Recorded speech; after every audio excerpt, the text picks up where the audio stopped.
tax system is the basis of a well-functioning welfare system.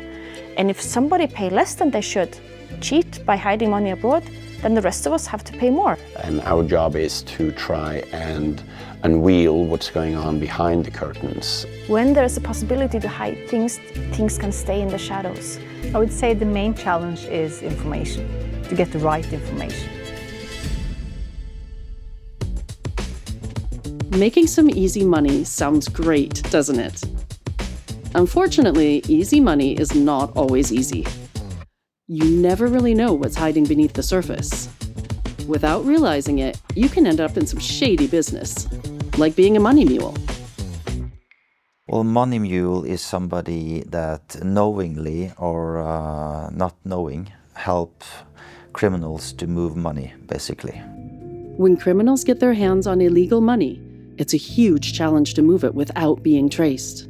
That is what money mules are recruited to do. A typical money mule is a young male. They are approached online by different platforms, TikTok, Instagram, Snapchat. But in many cases they put ads out there saying, if you want to earn money very easy, come and help us, very fast money, very little work.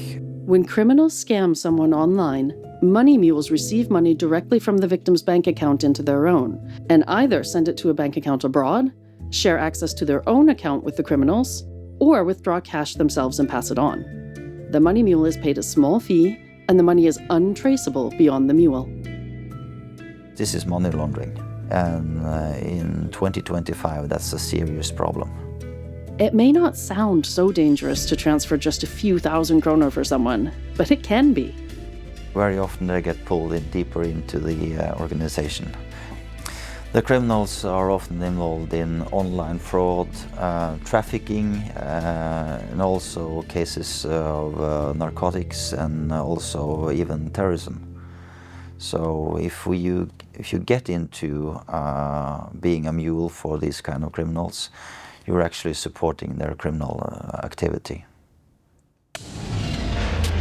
Another method when criminals need to hide large amounts of money is to put it in places that offer secrecy and low taxes.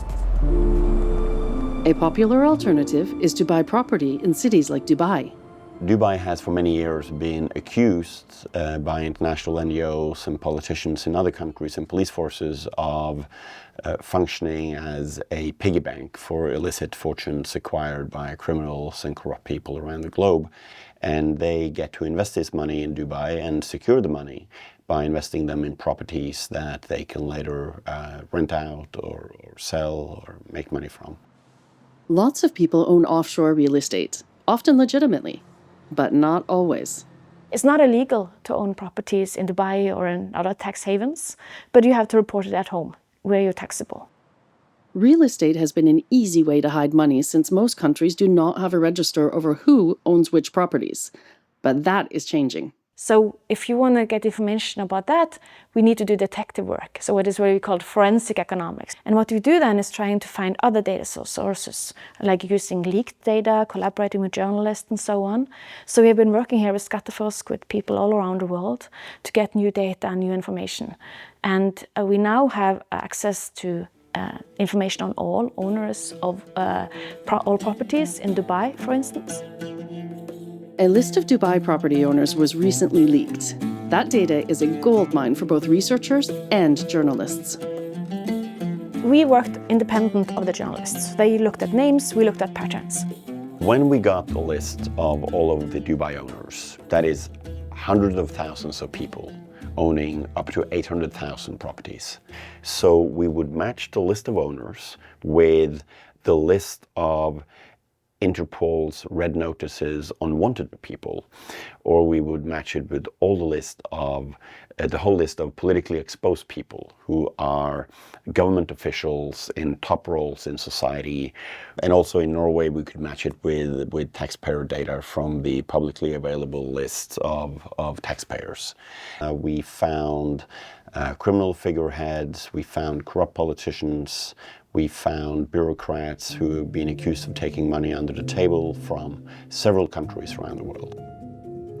According to E24, they discovered 388 properties owned by Norwegian residents, with an estimated value of over 1.2 billion kroner.